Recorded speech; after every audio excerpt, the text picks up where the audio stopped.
Из книги Абдурахмана Авторханова «Народоубийство СССР. Убийство чечено-ингушского народа. Город Мюнхен. Свободный Кавказ. 1952 год». Глава 4. Советские вожди в Чечено-Ингушетии. Первым актом внутреннего государственного устройства в Чечне и Ингушетии после их выделения в автономные области было проведение всеобщего разоружения.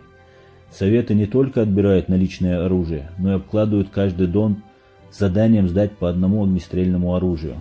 Путем покупок этого оружия у самих красноармейцев и чекистов чеченцы и ингуши выполняют задания.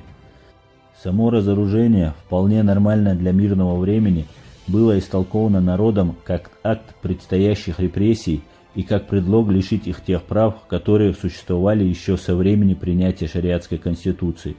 Чтобы сгладить такое впечатление у чеченцев и ингушей, представители Центрального советского правительства приезжают с визитом вежливости в Чечено-Ингушетию.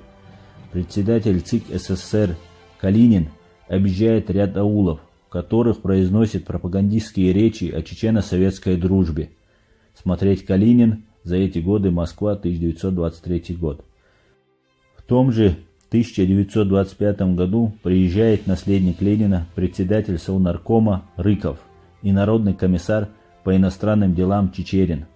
На специально созванном по этому поводу съезде в столице Чечни в Грозном они заверяют чечено-ингушский народ, что советская власть полна решимости исполнить все чаяния и интересы горцев Кавказа.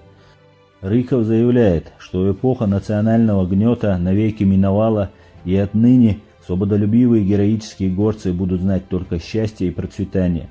Сопровождавшие Рыкова и Чичерина Ворошилов, тогда командующий Северокавказским военным округом, и Микоян, тогда секретарь Северокавказского района ВКПБ, развили в своих выступлениях мысли Рыкова и Чичерина.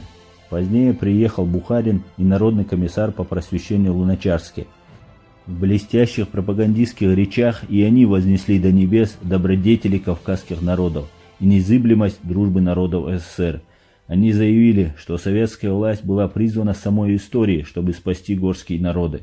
Спасти все-таки решили не по-бухарски, а по-сталински. Началась коллективизация.